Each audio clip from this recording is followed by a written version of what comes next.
Onye nwe anyị na-ekele gị n'ụtụtụ a. Anyị na-aja gị mma n'ihi ọ dịghị onye dị ka gị. Nara ekele n'ihi ebere gị n'ebe anyị nọ dị ukwuu. Amara gị n'ebe anyị nọ bara ụba. Ebulie gị elu gafechasị eluigwe niile n'aha Jizọs Kraịst.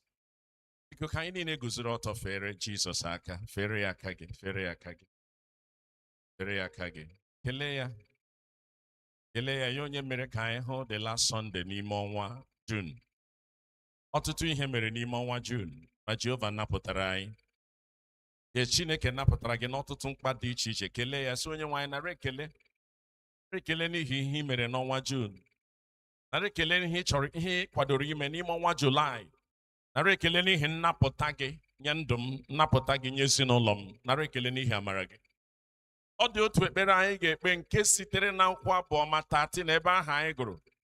Si Chineke biko ekwela ka ihe ọbụla ka m ike merie m. Welie aka nri gị elu, ihe ọbụla gosiri onwe ya dịka ọka gị ike, si Chineke ekwela ka o merie m. Ekwela ka ihe ọbụla dịka a ga-asị na ọka gị ike merie gị. Go ahead and gaa n'iru kpee ekpere, si Chineke ekwela ka ihe ka m ike. Ihe ọbụla ka m ike, ihe ọbụla ga gị ike na ndụ a, si Chineke napụta m n'aka ya. Ekwela ka o merie m. Ekwela ka o merie m. Ihe ọbụla bụ dominion na ndụ gị, si Chineke taa mere m ebere. Ekwela ka ihe ka m ike merie m. Onye nwe anyị, ekwela ka ike nke onye ka m ike merie ndụ m. Napụta m n'aka ihe ọbụla nke ka m ike. Onye nwe anyị, ihe ọbụla nke ka m ike, napụta m n'aka ya. Napụta m n'aka ihe ọbụla nke ka m ike. Onye nwe anyị, ekwela ka ihe ọbụla nke ka m ike merie m. Ekwela ka onye nwe anyị ihe ọbụla dị ka ihe ka m ike chịa m ọchị. Onye nwe anyị, napụta m n'ịmụ amụ niile na n'ịchị ọchị niile nke onye iro. Welie aka gị elu kpee ekpere, asị onye nwe anyị napụta gị na nsogbu ahụ nke dịla n'ọtụtụ mgbe ọ nọwara na ndụ gị. So onye nwe anyị napụta m. Ekwela ka onye iro mmụọ m amụ. Ekwela ka ihe ka m ike mụọ m amụ. Mere m ebere Chineke, cheta m Chineke, cheta m n'akụkụ niile, cheta m n'akụkụ niile, cheta m n'akụkụ niile. Onye nwe anyị, cheta m n'akụkụ niile. Palite mkpụrụ obi m, kasie m obi Jehova. Onye nwe anyị, cheta m n'akụkụ niile, cheta m n'akụkụ niile, cheta m n'akụkụ niile. Nara ekele onye naanị ya bụ Chi. It pays to serve Jesus. I speak from my heart. He's always been with us if we do our part. There's not in this wide world can pleasures afford. There's peace and contentment in serving the Lord. I love Him far better than in days of yore. I serve Him more truly than ever before. I do as He bids me, whatever the cost. The peace and contentment tired my pills. Father, there is peace and contentment in serving you. We ask that you release grace. Chineke, anyị nwere udo n'afọ ojuju mgbe anyị na-efe gị ofufe. Mee ka ịhụnanya anyị ife gị ofufe dị ọhụrụ. Gọzie anyị site na mbata nke okwu gị. Aha Jizọs Kraịst onye nwe anyị. Amen.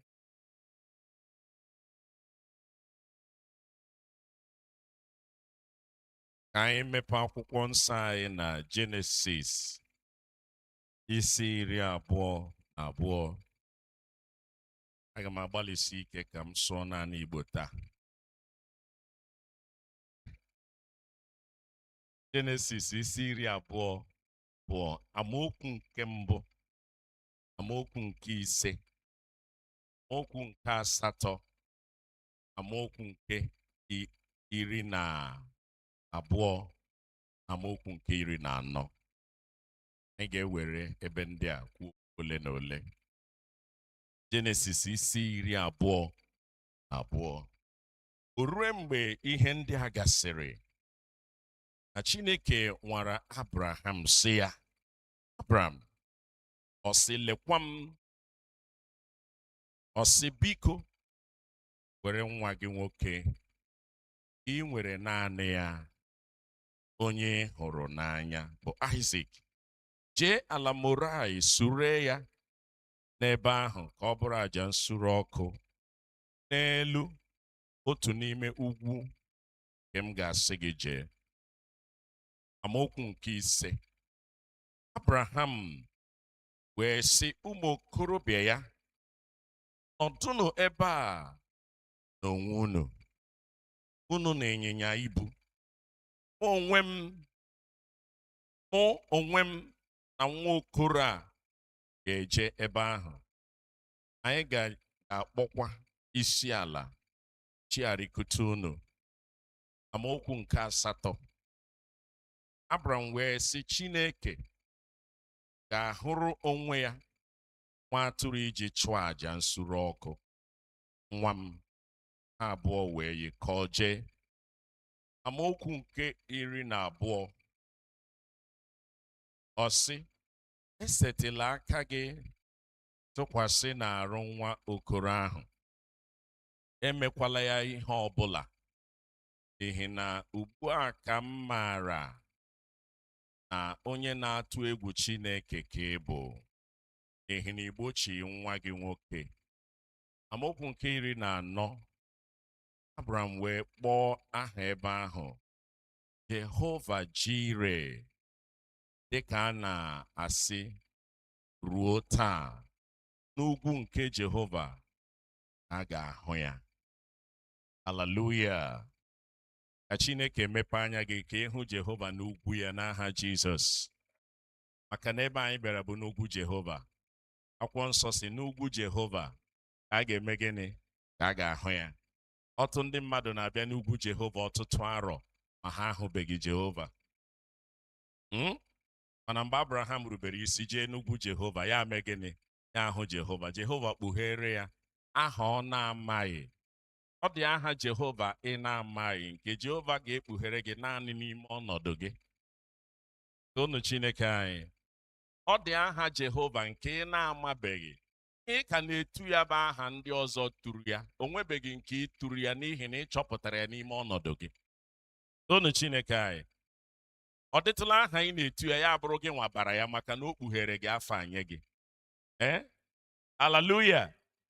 Ụfọdụ n'ime anyị asị anyị tuo ya aha, anyị etuo ya Jehova Jire. Ọ Abraham ka o kpughere Jehova gịnị? Jire. Mana ọ ka na-ekpughekwara anyị Jehova Jire. So n'ime Zion, n'ugwu Zion, n'ugwu Jehova, Jehova ka na-ekpughe onwe ya, na-ekpughe aha ya nye ndị mmadụ n'ọtụtụ ọnọdụ ha dị iche iche. Ekpere m niile bụ n'ụbọchị ndị a Jehova ga-ekpughe aha ya wee nye gị n'aha Jizọs Kraịst.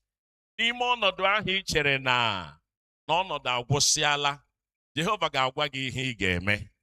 Ime ihe ahụ ị ga-eme, gị nwapụta ike ya n'aha Jizọs.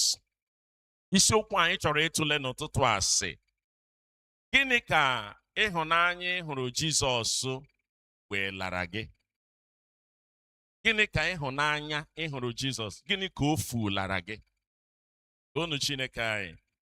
Gịnị ka ịhụnanya ị hụrụ Chineke fulara gị? Ịma na amụghị anyị ọzọ na-enweghị ebe esi mụpụta anyị. Ọ dị ebe esi mụpụta anyị, ọkwa ya? Akwụkwọ nsọ si na esiwo na alaeze nke ọchịchịrị bubiga anyị na alaeze nke gịnị? Ihe. Na ndị Kọlọsi isi mbụ okwu nke 13 na nke 14. So ihe o furu anyị bụ na onye nwe anyị napụtara anyị n'ọchịchịrị duga anyị na gịnị? N'ihe. Mana ihe ọ ga-efu anyị bụ na ọchịchịrị agaghị enwekwa ike na ndụ anyị gịnị? Ọzọ. N'ihi na ụbọchị niile ndụ anyị ga-abụ ndị ga-asị ọchịchịrị, naanị ihe Chineke bụ ihe napụtara m n'ebe ị nọ. Agaghịkwa m anọ n'akụkụ gị ọzọ. Ọ dị ihe m chọpụtara isiokwu a bụ na Abraham mgbe Chineke si ya Abraham ga-asị onye nwe m lekwa m anọ m ya. Ịma na onwe ndị Chineke na-achọ achọ, onwe ndị Chineke na-achọ achọ n'ọnọdụ ha. Ịma Chineke na-enye mmadụ ebe ọ ga-anọ. Ụbọchị ọ bịara na ogige Idem chọọ Adam ebe o dosara ya, ọ hụ ya, gịnị ka ọ jụrụ ya? Adam, olee ebe ị nọ? Maka Chineke ahụzi ya na pozishọn ahụ. Ekpere m taa bụ ka Chineke bịa chọọ gị ebe ọ sị gị chere ya, ka ọ hụkwa gị n'ebe ahụ. Maka ọ bụrụ na ọ hụ gị, onwe ihe o ji chọọ ịgọzi gị, ya ewere ya mee gịnị? Laghachi azụ. Mgbe ọ kpọrọ Abraham sị ịgụọ na verse 1, ọ sị lekwa m anọ m ebe a. Ndị oyibo na-akpọ ya availability. A na-akpọ ya gịnị? Asị m na aga m asụ oyibo tọọ. But my hem chọrọ ịgwa gị bụ na whenever God arrives, will you be available? Mgbe ọbụla Chineke chọ gị bịa, ọ gọzie gị. Ọ ga-ahụ na ị nọ n'ebe ahụ. Ọ ga-abụ na ọnọdụ gị emela gịnị? Akpọpụla gị.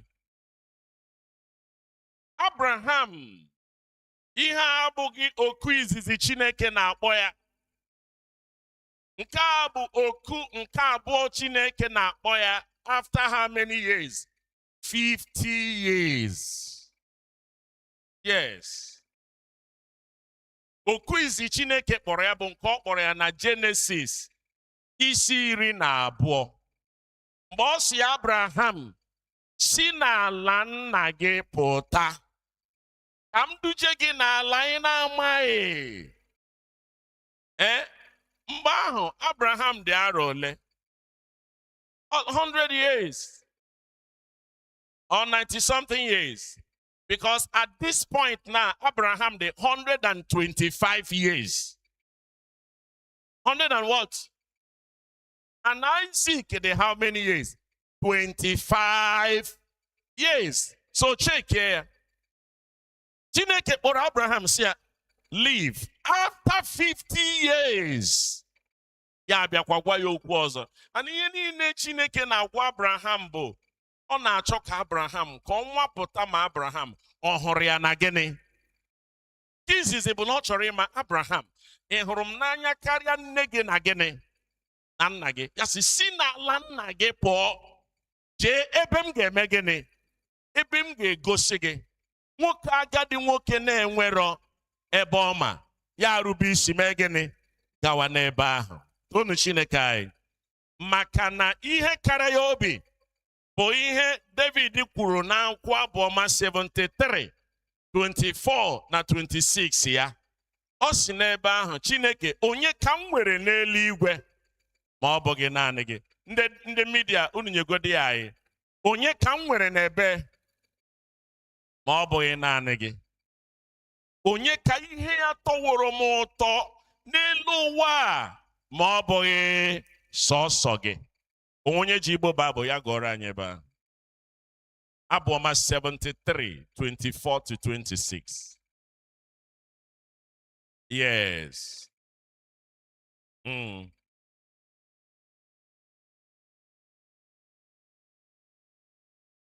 Yeah. Onye ka m nwere n'eluigwe ma ọ bụghị gị? Ọ dịghị onye ihe mere gịnị? O gosiri ya na mgbe Chineke si ya rapụ nne gị na nna gị, rapụ nne gị na gịnị? Na nna gị, rapụ ezinụlọ nna gị, olee onye ọ ga-abụrụ ya hapụ ezinụlọ nna ya gawa ebe ọ na-eme gịnị? Ya ahụ bụ ịhụnanya. Ọkwa ịma na ịhụnanya ahụ furu ya, ya kpọọ ihe ọbụla gbasara ezinụlọ ya gịnị? Asị. Ya sị ihe niile bụ my family members. Ahapụwo m ha jewe ebe Chineke chọrọ ka m mee gịnị? Ka m jee. And all out of love. Out of what? Ọ hụrụ Chineke na gịnị? N'anya. Ihe anyị na-ekwu okwu n'ụtụtụ a bụ ịhụnanya gị nye Chineke. Ọ dị ihe o fulara gị. Ịma na onwe ndị hụrụ Chineke n'anya na-egbugbere gịnị? Ọnụ, mana onwebe ihe o furu ha na ndụ a iji gosi Chineke ahụrụ m gị n'anya. Ebe o furu Chineke ihe, ịhụnanya o nwere n'ebe anyị nọ mere ya were ọkpara ọ mụrụ naanị ya mee gịnị? Chụọ aja. Unu Chineke anyị. Ịhụnanya na-efu mmadụ ihe. Unu kwere nke a? David si na 2 Samuel 24:24, agaghị m achụrụ Chineke aja nke ọ dịghị ihe ọbụla ọ ga-eme gịnị? Ọ ga-efu m. Na mpaghara akwụkwọ nsọ anyị gụrụ taa bụ ebe izizi nnọnụ na Chineke gbara mmadụ ama sị, ugbu a ka m maara na ị na-atụ egwu m. Ọ dịbeghị ebe ọbụla m hụrụ ya na Baịbụl, naanị ebe a m bịara ahụ na that verse 12 anyị gụrụ, mgbe Abraham rubere Chineke isi, Chineke sị ya, ugbu a ka m maara na ị na-eme gịnị? Na-atụ egwu m. Ihe a bụrụ ịgba ama nke mmadụ na-agba. Nke a bụ ama nke Chineke mere gịnị?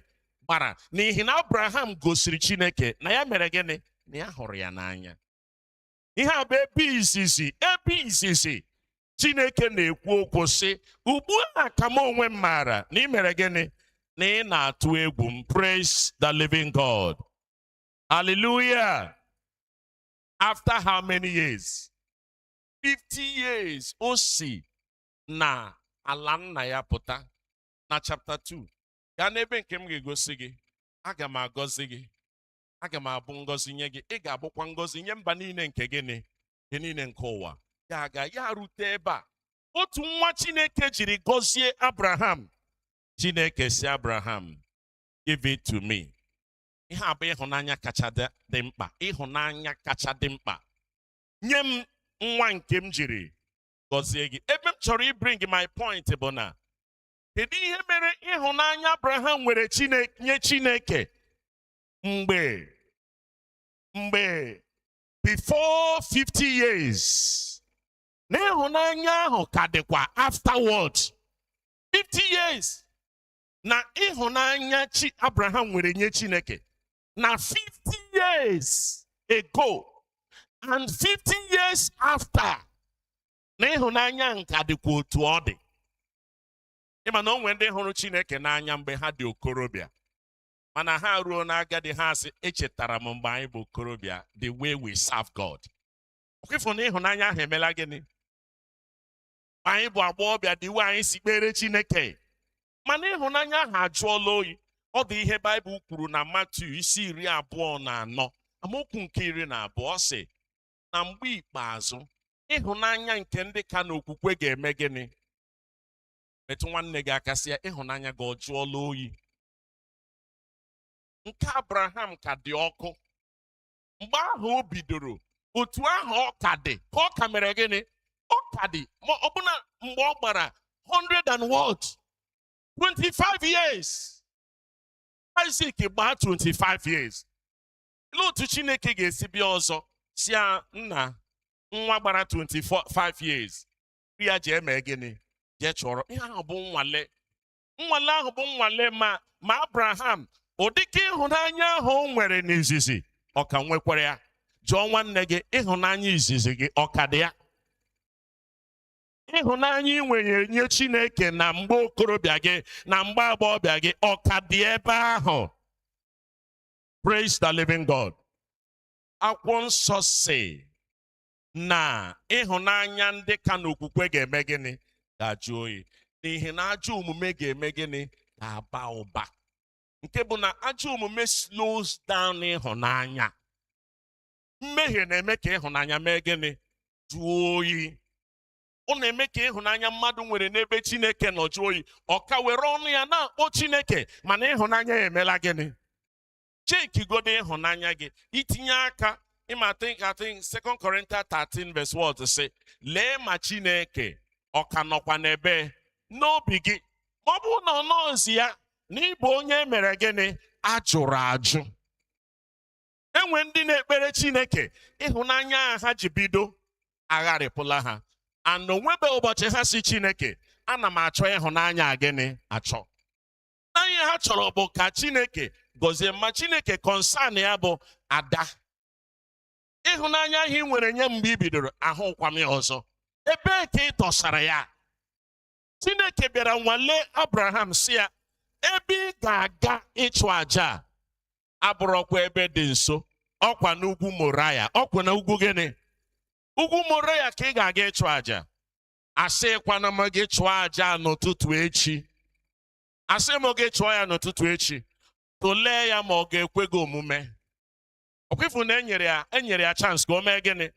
Otu ihe gbasara Chineke bụ na ọ dịghị amanye gị kpere ya. Ọ dịghịkwa na amanye gị amanye mee ihe ọbụla. Ọ ga-enye gị chance.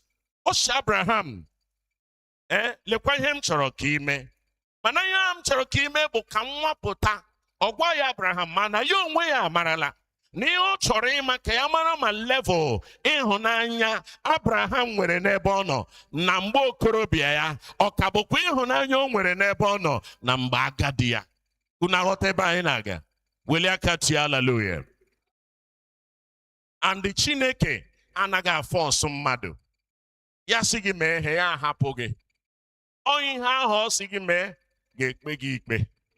Unu Chineke anyị. Ọ sị ya Abraham, jee mee ya ngwa ngwa n'ụtụtụ echi. Ịma na Chineke kechara nye ihe a na-akpọ will power, will what? O nyere anyị uche nke anyị. Na anyị nwekwara ike mee ihe dịka anyị onwe anyị si mee gịnị si chọọ. Nwekwana ihe a na uche nke onye, uche Chineke. Mana ọ dị ekpere anyị kpere na mmalite, uche mmadụ na-adị ka ọ ga-asị na ọ na-akazi ogene. Uche Chineke na ọ na-emeri uche Chineke, na a na-achọzi ebumnobi Chineke achọ n'ime mmadụ. Abraham wee kulie jee ije ya abalị ole? Abalị atọ. Praise the Lord. Abraham jere ije ya abalị ole? Abalị atọ. Abalị atọ ahụ ihe ọ nọ na-aga Chineke. 25 years old boy, after having waited for how many years? Isi nwere nwa mee gịnị? Dọrọ gị aja. Wednesday ya na-agakwa. Ya sị ụmụ okorobịa m bute n'ịnyịnya ka anyị gaa. Bute n'ịnyịnya ka anyị gaa. Ya na-aga abalị abụọ. Abalị atọ. Ya erute ebe o rutere. Ya sị ụmụ okorobịa, ahụla m na ike emela gịnị? Na verse 5. N'ike emela gịnị? Ike agwụla unu. And ajụjụ unu na-ajụ m maka aja m na-aga ịchụ nwere ike ya eme nwe obi gịnị? Obi abụọ. Tell your neighbor, learn to manage your distractions. Learn to manage your distractions. Ịma na mgbe Chineke si Abraham jee chụọ aja, ọ dị onye ọsị ya kpọrọ ọkwa ọsị ya duru nwa gị. Ya na-aga were aka ya wetara onwe ya nsogbu. Kpọrọ ndị na-anya ịnyịnya si ha duru m ka anyị na-aga. Then ajụjụ ụmụaka na-ajụ ya sị, Papa Abraham, chọọchị gị abaala gị na gịnị? Ọ baala gị, ịbụ onye iberibe. Ị makwa roli chere ka a gọzie gị na nwa? Ị makwa roli chere? Ha na-akparị ya nkata. Abalị mbụ, Abraham sị, I got my mind made up. I love God. Ihe ọbụla ọ sị mee ka m ga-eme gịnị? Ka m ga-eme. Abalị abụọ, ha ka na-akparị ya ụka. Nke atọ, ịma na o nwe ka mmadụ ga-esi so pande gị gwawa gị okwu. Ihe ahụ ọ na-agwa gị amalite ime gịnị? Amalite ịba gị n'obe gị esi na ka m nye ya second thought. Ka m jee mee ihe ahụ. Onye asị mee ka m hapụ nke a. Mana nke ahụ ị chọrọ ime bụ ya bụ uche onye, uche Chineke. Ga-erapụ ya mee uche mmadụ n'ihi na ịhụghịkwa Chineke n'anya n'ogugo nke ime ihe ọ na-eme gịnị? Ọ na-achọ. Ịma na ọ bụrụ na anyị nwee ịhụnanya nye Chineke n'ogugo nke ime ihe ọ na-achọ, ime ihe ọ na-achọ agaghị ara anyị ahụ. Toonu Chineke anyị. Toonu Chineke anyị. Hallelujah. Ha na-aga, Abraham rute at a point. Sị ngwa, lanụ. Ọ dị ebe anyị na-aga. Ebe m na-aga n'idiri personal journey alone. Personal experience and personal encounter. Praise the living God. Onwe ihe a na-akpọ general knowledge of God. Na-aghọta ihe m na-ekwu. Onwe ihe a na-akpọ general knowledge of God. Ihe a na-akpọ ihe nwere bụ personal gịnị? Personal knowledge of God. Enwe ihe a na-akpọ general following God. Naanị ihe nwere bụ your personal experience. Nwapụta nke ị nwere gị na onye gị na Chineke. Ọ dị ihe mesiri gị obi gị ka ịhụ Chineke n'anya. Agbanyeghị ihe ndị ọgbọ gị na-eme gị sị onye nwe anyị ahụrụ m gị na gịnị n'anya si ike. Ọ dị ihe ga-egbochi m. Na that verse 5 Abraham sị nọrọ n'ebe a. Ọ dị ebe m na-eme gịnị? Ọ dị ebe m na-aga. Praise the living God. Ọ dị ebe m na-eme gịnị? M na-aga. Ahụrụ m Chineke n'anya karịa Isaac nwa m. Praise the living God. Gee m ntị obere. Unu mana anyị hụrụ dedication ebe Abraham nọ. Mana anyị hụkwa dedication n'ebe Isaac nọ. Lot ị ga-esi kpọ nwa dị 25 years ya bịa. Ana m aga ịchụ gị aja. M na-aga ịchụ gị dịka gịnị? Aja. Gosi nwa ahụ ewetala n'ọtụtụ ihe. Jụọ papa ya elekwana ihe a ga-eji chụọ aja. Obi ya emela gịnị? Agwala ya n'ọkwa ya nwawa aja a na-aga ime gịnị? Ịma na nwa ọ marala ihe 25 years old. But he's a man now. Abi? O nwere ike ya eme gịnị? Ya mịpụ. Mana o gosiri na Abraham zụrụ nwa ya ọfụma. Ụfọdụ n'ime anyị na-ekpere Chineke anyị anaghị azụ ụmụ anyị n'ikpere onye. Ụfọdụ n'ime anyị na-eme uche Chineke ma ụmụ anyị achọghị iso anyị mee uche onye. Uche Chineke. Abraham bụ ezigbo nna. Mgbe Chineke ji ya tụọ ọnụ sị amaara m Abraham na ọ ga-akụziri ndị ezinụlọ ya niile ime ihe niile nke m onwe m nyeworo ya na iwu. Ebe na ọ malitere ịzụlite Isaac. Isaac or struggle with Abraham. That is dedication. Ya kulie soro papa ya. Imagine 125 years man. Ya jide 25 years old boy ọbara dị n'ahụ. Na woge chọọ ka akụwa eme gịnị? Ịchọ ka egbu eme gịnị? Egbu alụwa ọgụ. Imagine Abraham bịa. Jide ya chim. Echie ya aka. Ọ wụrụ gị ga-ekwe. Echie ya aka. The boy say, I submit totally to the will of God. Nna o. Ihe ọbụla ọ masịrị gị. Were mme. Ama m ụdị anya mmiri ga-esi Abraham n'anya pụta. Abraham ga-asị ekwere m Chineke. Nwa m ọ ga-ekwekwa. Okwu ya otu a maka ọ maara nwa ya. Most of us, we don't know our children. We don't train them in the word of the Lord. Anyị na-agba wing ọzọ, ụmụ anyị na-eme gịnị? Na-agba wing ọzọ. Anyị na-agba wing nke ikpere Chineke ma ụmụ anyị so wing ọzọ na-eme gịnị? Na-agbaga esi no problem mgbe ha toro. Ihe ha amaghị mgbe ha dị n'obere mgbe ha toro Abụ zụlite ya n'ụzọ nke Chineke. Mgbe ọ tolitere ọ gaghị esi n'ụzọ ahụ mee gịnị? Wezuga onwe ya. The boy nọrọ. Eke ya aka. Eke ya ụkwụ. I begin to imagine. Ọkwana ya bụ mmadụ ile ya onwe ya at the altar. Ọ dị onye forcere ya? Christianity is not by force. I lay myself comfortably. No struggle. Adịghị amanye m amanye. Amanye ya Abraham amanye. Erukwa na nke Isaac amanye ka Isaac amanye. Isaac were onwe ya nye. Sị papa ihe ọbụla dị gị mma mee ugbu a. Ya kee ya aka. Ya kee ya ụkwụ. Ya nyibe ya n'elu nkụ ahụ. Were isi eriri mee gịnị? Were eriri kewe ya gburugburu. Nwa 25 years gbachi nkịtị na-ele papa ya na-eme gịnị? Ya na-eke ya. Ya na-eke ya. Jọ nwanne gị hụrụ Chineke n'anya. Ịhụnanya ị nwere n'ebe Chineke ọ ka dị ọhụrụ ka ọ dịla old. O megwu expire. The love of God doesn't expire. Mana if care is not taken, gị hụ that your love for God will expire. Gị hụ n'ịhụnanya ị nwere Chineke na otu isi na-ekpere ya na mgbe gara aga obi gị emela gịnị? Ajụọla oyi. Maybe ị nwere discouragement. Ihe ilere anya ya ka ịhụ ime gịnị? Ịhụ ya. Until Abraham da were mma o tinye Isaac na akpịrị. Chineke si ya na verse 12. Mana verse 8 ọ bụ ụzọ si mgbe Isaac jụrụ ya. Ọ gịnịkwa? Ọ si ya the Lord will do what? Ama m ihe na pass through, the Lord will provide. Ama m ihe anyị na pass through, ọ ya wu distraction gị. Chineke ga-arọpụta. Metụ nwanne gị aka sị ya Chineke ga-arọpụta. Obi m dere du atụlụ ụjọ. Obi m dere du. Chukwu mara ihe ọma ga-emere m. You are not singing it confidently. Obi m dere du atụlụ ụjọ. Obi m dere du. Chukwu mara ihe ọma ga-emere m. Obi m dere du. Obi m dere du atụlụ ụjọ. O Chukwu mara ọma ga-emere m. Obi m dere du. Ihe ha bụkwa naanị language of faith. Ọkwa language of commitment. Maka na Abraham ama akwa otu Chineke ga-esi provide ya.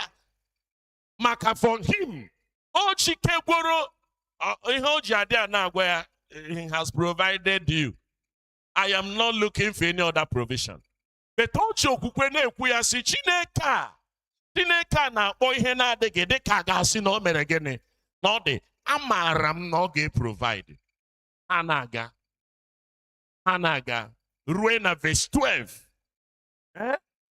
Abraham ma nwa ya 12 to 14. Chineke si ya, don't touch that land. Emetụkwala nwa gịnị.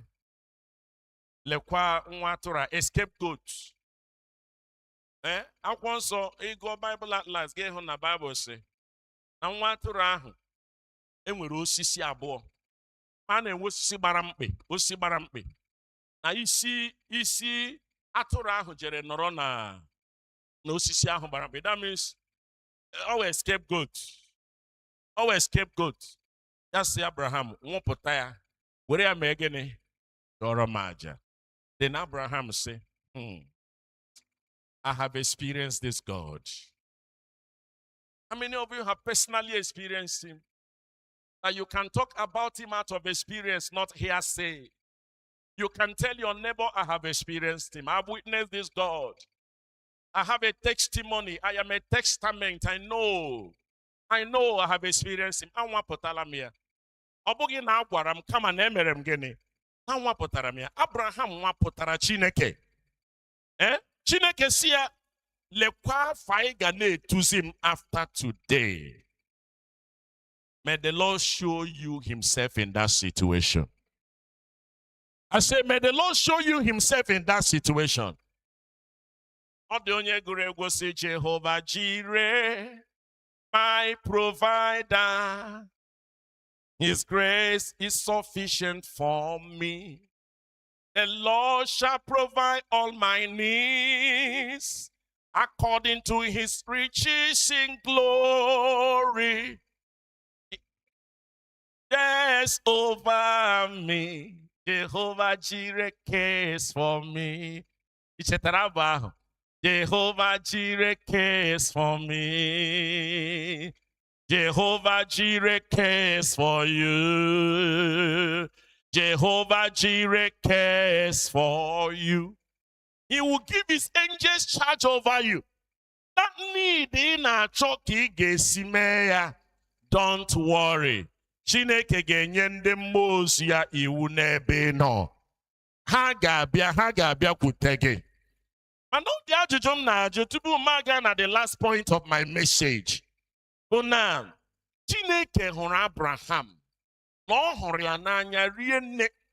Ịhụnanya ahụ ọ hụrụ ya mgbe izizi ọ kpọrọ ya si ya si ebe a bilie. Na ọ kakwa ịhụnanya ahụ o nwere n'ebe Chineke nọ mgbe ọ si ya were nwa gị mee gịnị? Chụọ aja. Ajụjụ m chọrọ ịjụ gị. Is God missing you in your former position? Is he missing you where you're supposed to be? In that your prayer corner, when God comes, ọ ka na-afụ gị ebe a? Ebe ị na-egbu ikpere mgbe ọbụla si onye nwe anyị. You are praying, ị na-ekpe ekpere all the time, ebe a wee pe nsuso gị. Chineke ọ ka na-ahụ gị n'ebe ahụ? Ka ịdịla busy n'ishila n'ebe ahụ pụọ. Na ọbịa chọọ gị for communion, ọ ma ahụ gị. Ọbịa chọọ gị for expression of his mightiness and love, ọ ma mme gịnị? Ọ ma mfụ gị. Maka na ịhụnanya gị ajụlụ. Mgbe ndị na-ekpebere Chineke 1 year, mana ịchọọ ha n'ikpere Chineke gaa ahụ ha. And when the na-ekpeberu Chineke 5 years, and each one ha n'ebe Chineke na ịgaghị eme gịnị? Ịgaghị ahụ ha. How many years have you been in the Lord? Check the level of your love for God. Praise the living God. On a to begini. On a just weigh it in even balance. Ikahuru Chineke n'anya. Imana ebe anyị gụrụ na Romans chapter 6 verse 14. Bible si na mmehie agaghị enwekwa ike n'ebe anyị mere gịnị? Onwe ndị kwelara ka mmehie nwee ike n'ebe ha nọ, na ikike nke mmehie adọpụla ha n'ebe ịhụnanya Chineke mere gịnị? Nọ. Enwe ha na-akpọ dominion of sin. And it is only the power of the cross that can break dominion of what? Sin. Dominion of sin can take someone away from the Lord and take away the love of God from you. The Bible says, iniquity shall abound, and the love of many shall wax cold. Yeah, bro, that you are just doing ritual. You are doing what? Just ritual. You come to church and go. But check ma obige or can a beat high for God? Do you love him? Obige okahuru Chineke n'anya. And it was through this type of fear of God eji build Jerusalem. That's why Bible just say now John chapter 4, 23, 24. Please, someone should read that place. No genabia. Ubu abukwa mgbe ahụ. When the niile ga-ekpere akpọ isi ala nye nna m. Akpọ isi ala nye nna m n'ime mmụọ na gịnị? N'ihi na ọ bụ ụdị ndị a ka nna m na-achọ ka ha mee gịnị? Ha kpọọ isi ala. Metụ nwanne gị aka ma ọ na-arahụ ụra. Si ya, ị na-akpọ isi ala nye Chineke n'ime mmụọ na eziokwu. Kpọọ isi ala bụ na verse 5 ahụ ka o bidoro. Abraham si ụmụ okorobịa na ndị na-ebu ibu unu mee gịnị? Lanụ ka mụ na Isaac je mee gịnị? Je kpọọ isi ala. Ịkpọ isi ala ga-ewe gị ihe worship bidoro n'ebe ahụ. Ile anya na verse 5 so that we go up and worship. Enwe realm of glory. When you get to that realm, you'll be able to worship God, and your worship will be acceptable before him. You must arrest that distraction. Apart from you reaching that realm, you are just a joker. You are just a what? You are a joker. All the while you have been in the presence of God, you have not reached there. Because give distraction, give me again, get lachiazo. But now la begin. Imanon we bechineke chore bogi we megane where and up until now, it cannot as a kindergarten. I cannot wagi pampas. It cannot saron again now for. How many years? More the chineke sege go to Moriah. As Abraham can say Chineke, kamga ebedimunso. Just go to Moriah. And when Johnny Chineke chori take you, and when Chineke take you to that point, to that realm and to that height, you'll be able to see God. Maka Bible says in that verse 14, no beba ka Chineke na-emegene na-egosi onwe ya. Jụọla nwanne gị. Ịchụ aja gị o duruola gị n'ebe Chineke ga-egosi onwe ya nye gị. It's not. I'm not just preaching a regular message. Praise the living God. If you observe, I'm not preaching a regular message. Hallelujah. Ịchụ aja gị na ịkpọ isi ala gị o durula gị ruo n'ebe Chineke ga-egosi onwe ya. Igbo Bible si na ọ bụ na Moriah. Na Moriah ka Chineke kwadoro igosi onwe ya. Ebe a ka ọ kwadoro ikpughe onwe ya na ogugo pụrụ iche wee nye gịnị? Nye Abraham na Moriah. Mana ekele m na-ekele Chineke bụ na Abraham ndị ya na ha so eme ya ka ike mee gịnị? Ike gwụ ya. Ekpughere Abraham na Moriah. Ọ bụghị naanị ekpughekwara ya na Chineke ga-ezite ọkpara ya, na ọkpara ya ga-abịakwa mee gịnị? Nwụọ n'ihi mmadụ niile. Na ọ dịka aja Abraham chụrụ, na ọ bụ ụdị aja Chineke ga-eme gịnị? Ga-achị. achụ. And then aja nke kagene, aja nke kama. Praise the living God. There is something I want to show you in John chapter 5 verse 56. Media, please give to us. Give it to us in English. I will interpret. Please don't delay us. Ima na Moriah ka Chineke gosiri Abraham onwe ya. Na Moriah, n'ugwu Moriah. Ebe anyị nọ na bụ a place of revelation. A place of what? A place of revelation. And the ọ na ị bịara ebe a, ọ dị height Chineke ga-edugo gị. Ọ dị n'ogugo nke ọ ga-esi n'ebe a kpọfee gị. Gị nụ personally ihe Chineke na-ekwu. Ọ bụ ya gị nọrọ n'ime church. Ị nọ n'etiti igwe ndị emere gịnị agwara ọgwa. Ihe na-anọ bụ general language. N'ebe a ugbu a, let's read this verse. I didn't say verse 26. I say 8 verse 56. John 8 56, please. John chapter 8 56. John 8 56. Okay. Okay, look at it. Ọ dịghị onye maara that God will send his son.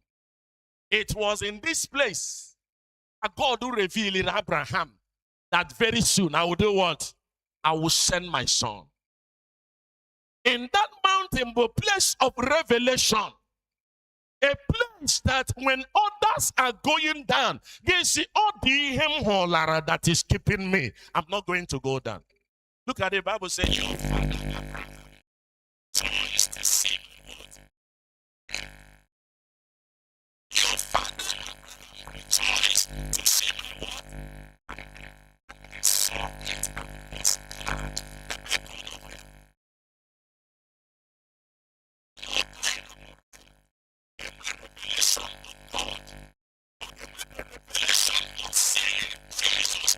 Jesus coming to sacrifice his life as a free.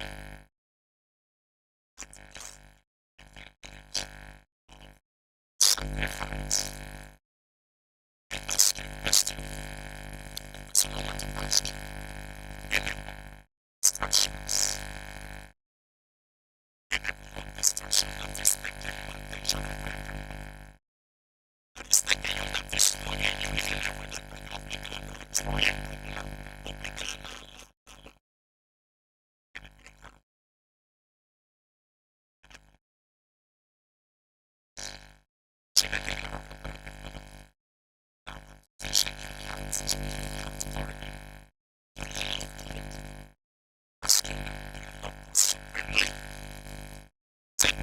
you love God supremely.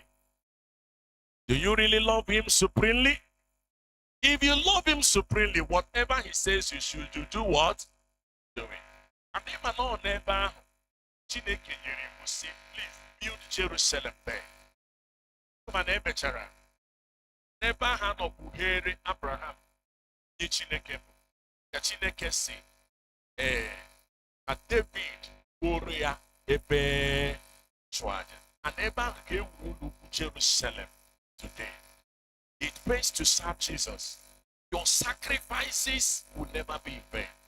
Because they will look where after 2,000 years, that sacrifice was still speaking. Whatever sacrifice you make in the name of the Lord will speak for you. It will speak for your children. 1,000 generations, that sacrifice will be speaking. You got to hear meaning. Achobole choro makani huru Chineke n'anya. Odi achọ ọzọ na-emechi ọnụ ya, ọ ga na-ekwu okwu nye gị.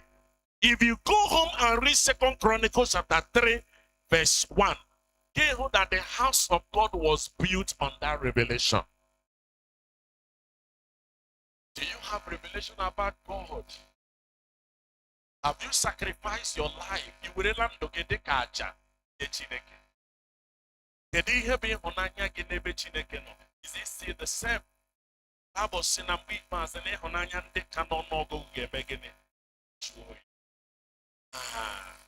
N'ihi na ajọ omume ga-eme gịnị? Don't know what your problem is. The Lord is going to provide you. Philippians chapter 4 verse 19. Philippians 4:19. I'm on a critical period this time. Wants and needs here and there. But you must have assurance that God will provide your need. Please don't allow that need to take away your heart. He will provide. I say the Lord will provide. Please bring it out. Let us read it together before I pray. Are you there? But my God, let's shout it with your Bible. But my God shall supply all your needs according to his riches in glory by Jesus. Amen. Don't allow your love for God to go down. He will provide for you. That school fees, he will provide. That house rent, the Lord will provide. That accommodation, the Lord will provide. That money you are looking for, the Lord will provide. His name is Jehovah Jireh, the Lord my provider. Ebere m na-ebe n'ụtụtụ anyị gị bụ ka Chineke kpughee aha ya nye gị n'ọnọdụ gị ahụ. Mama ọnọdụ ị na-agabiga ugbu a maka Chineke kpughee aha ị ga-akpọ ya. Maka na ndị na-agụ egwu si ihe ọ na-eme ọ bụ ya nyere ya gịnị? Echi ya gịnị? Echi ya echi ọ bụrụ taịtụl. Ọ bụ ihe Chineke na-eme nyere Chineke gịnị? Aha. Ọnọdụ gị ahụ ọ ga-ekpughe onwe ya. Ị ga-enye ya aha nke naanị gị maara. Ị na-akpọ ya aha ahụ gị cheta ihe o mere. Unu aghọta ihe anyị na-eme? Ị na-akpọ ya aha ahụ gị cheta. Ndị nọ gị n'akụkụ ga na-ele anya gịnị ka aha pụtara. Ga-esi ha mgbe ọbụla m kpọrọ Chineke aha, ana m echeta ihe o mere m. And onye mere ya ga-emekwa ya ọzọ. Echetala m ihe o mere. Jizọs onye obiọma. Echetala m o, echetala m ihe o. Echetala m o, Jizọs. Echetala m o, echetala m ihe o mere. Echetala m o, Jizọs onye obiọma. Abraham agaghị echezọ ihe Chineke mere n'ugwu Moriah. Ruo n'ụbọchị taa anyị ka na-echeta ya. Gwa nwanne gị ị kwadoro inye Chineke Isaac gị. Isaac gị bụ ihe hụrụ n'anya nke na-adọghachi gị azụ n'ebe Chineke nọ. Isaac gị bụ ihe ị hụrụ n'anya nke n'ebe gị ka ịhụnanya ị nwere n'ebe Chineke dị gịnị? Dị ya ala. Nye Chineke Isaac gị, Chineke ga-enye gị ọkacha mma. Abraham were Isaac nye Chineke. Chineke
despondency, seja nova coronavirus.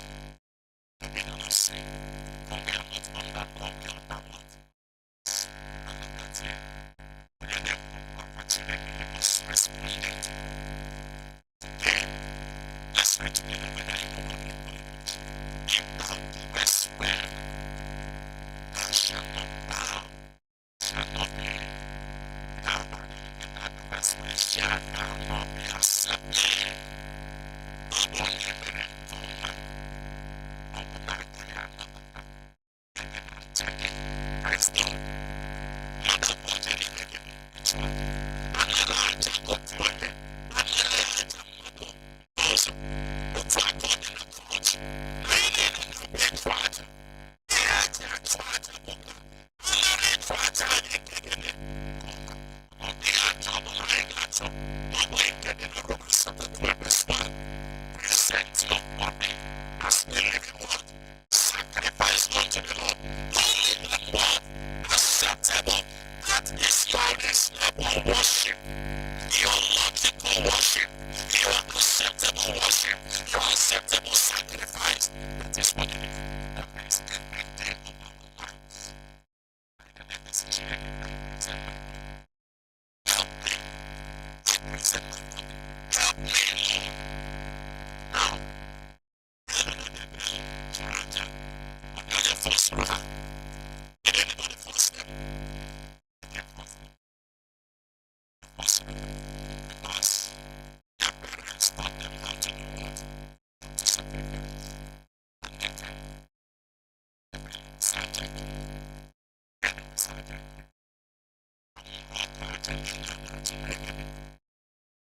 And then Lord recognized my His presence. They will not be a joker. They will not be soulless on the person when you come. And heaven does not recognize with them. They will worship touch God. They will sacrifice touch heaven. When they lift my hands to worship, they have all recognize that I am there.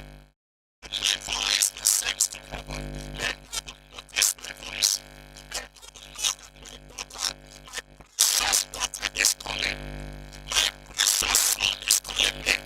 I must give him all her attention.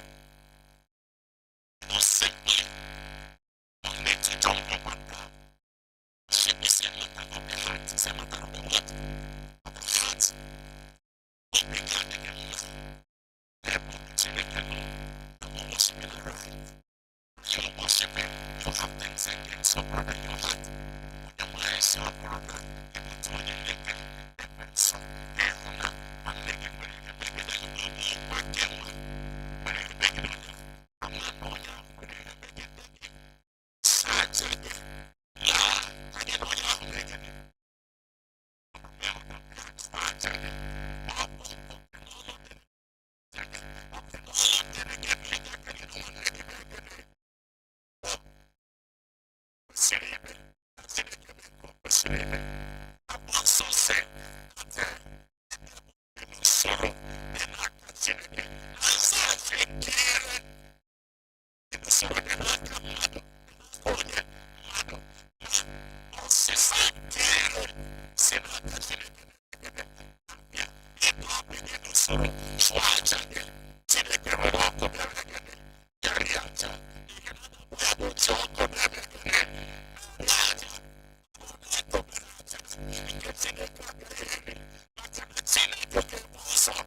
Still have opportunity to change.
Jesus Christ, and I waste your time this morning. If the Lord bless you with that message, lift your hands, hallelujah to Jesus. And let us rise, Jesus,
Biana mesu nandom. Biana mesu nandom.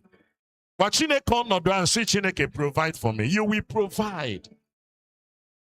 Chineke ropotara Abraham. He will provide for you. Oga ropotara again. The Lord will provide for you. The Lord will provide for you. Onye nwanyị ịmazuru anyị, ịmazuru mkpa anyị. Ịmazuru ọnọdụ anyị niile. Ọkwa gị mara ọnọdụ Abraham malite na mmalite. Abraham wee rubere gị isi. wee mee uche gị, gị wee rọpụtara ya nwa atụrụ nke o ji chụọ aja. Onye nwe anyị, ndị niile na-ele anya nrọpụta n'aka gị, anyị arịọ gị taa, rọpụtara ha. Onye nwe anyị, rọpụtara ha. Onye nwe anyị, rọpụtara ha. Ụzọ ahụ mechiri emechi ka o meghee n'aha Jizọs. Onye nwe anyị, ụzọ ahụ nke mechiri emechi ka mmadụ ahụ guzoro na ya na-akụ aka ka o meghee. Onye nwe anyị, ka ụzọ a meghee n'aha Jizọs. Onye nwe anyị, hichaa anya mmiri niile. Onye nwe anyị, ka isu ude niile na anya mmiri niile na akwa nderi niile bịaruo oge ntị n'ụtụtụ a. Onye nwe anyị, nwee nzaghachi na mgbanwe n'ọnọdụ niile n'aha Jizọs Kraịst. Imeela onye naanị ya bụ Chibụrụ Eze. Anyị arịọ gị ka ị kpọrọ anyị bịaruo nso gị. Ihe niile bụ ihe mkpọpụ akọ na uche, anyị na-eme ya arrest. Wawili aka gị elu sị, oh Lord, I arrest every distraction, whatever that distracts me. Ihe ọbụla na-distract gị Chineke, I arrest every distraction. Young men and the ISIS, I arrest them. Every distraction that slows me down, that takes me away from the presence of God, I arrest them in the name of Jesus. I trample upon them in the name of the Lord. They will not reign over me again. Sin will not have dominion over me again. Sickness will not have dominion over me again. Open your mouth and speak it.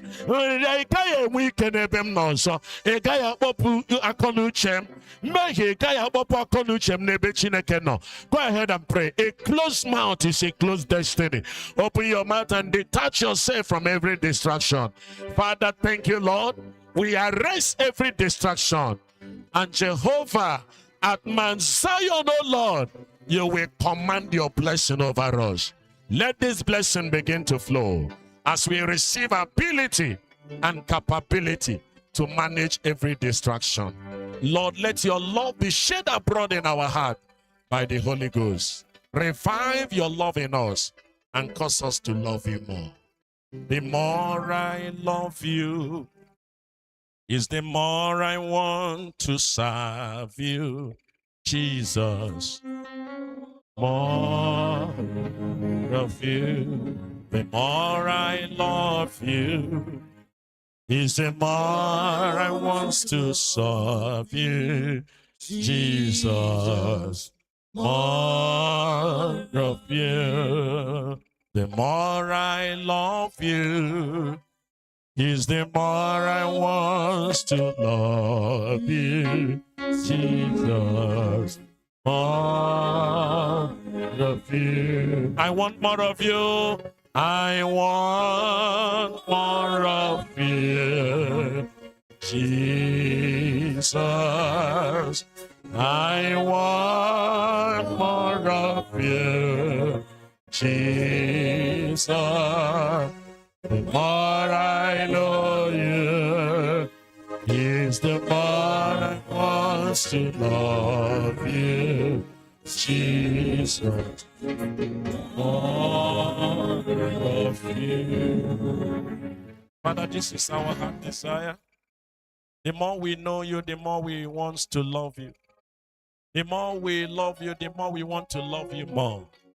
The more we love you more, the more we want to serve you. Cause this love of yours to be shed abroad in our heart by the Holy Ghost. And the zeal of the Lord God of hosts will perfect all that concerneth us.